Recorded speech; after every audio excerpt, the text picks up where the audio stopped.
After a really heavy night of rain, I'm just stripping off the tarpaulin behind me to get the roof a little bit drier. There's some wind coming which will help dry it off.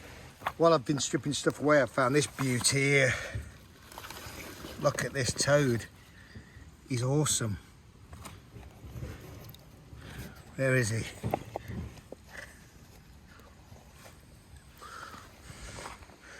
Look at that.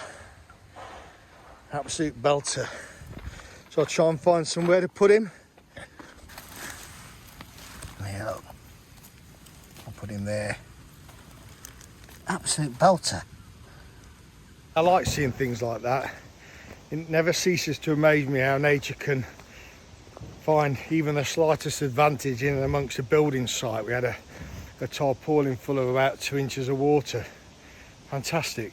So from the hidden guttering up there, got the downpipe. You can see it coming out here. All this surface water will ultimately be in drainage, land drainage. But you can see on a really rainy day like today, there's a massive amount of water coming from the hillside. But the good thing is a land drain, and the 70mm clean rock is allowing everything to drain through nicely. So everything's working as it should.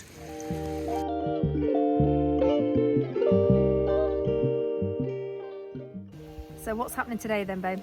Damco have been and they've done some more tanking around the top, and we've got the flat roof being done, the underlayer, and the front windows going in. So, and a bit more glazing. So quite busy.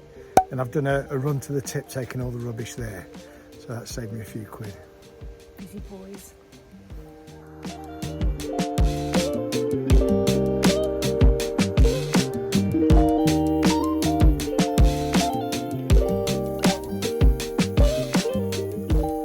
Okay, so the Bauder board, 120mm has already gone in.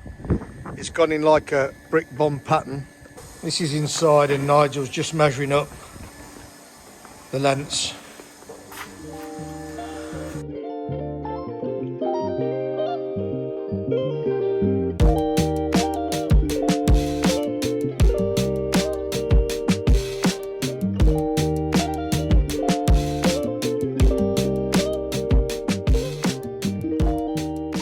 So this is the Bauder Tech VCL. Frankie's here with his gun. The primer's already gone down, as you can see there.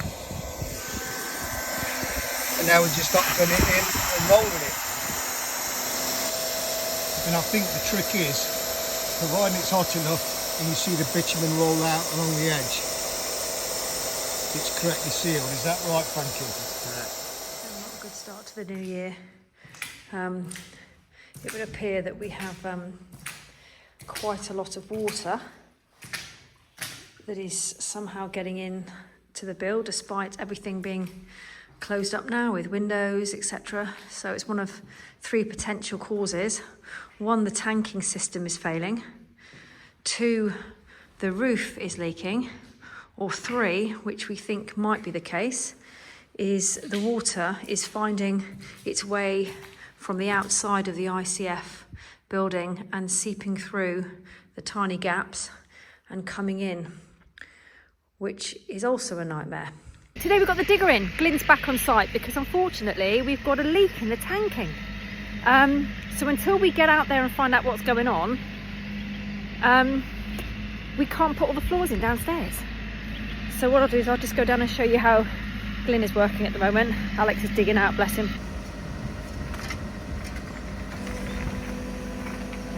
So what we're doing then, Al, what's happening today?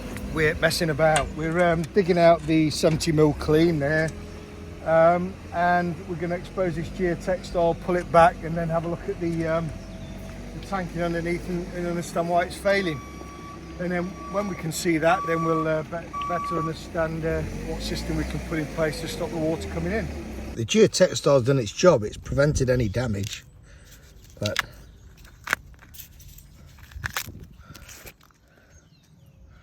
we've got all these areas here just full of water. Another bubble here, look. Mad. The plastic pegs that they put in, and they've got a washer on the outside, and that was up against the geotextile, which is great. But then as the plastic shaft enters into the wall, there's no ceiling there, so that's possibly a route of water ingress.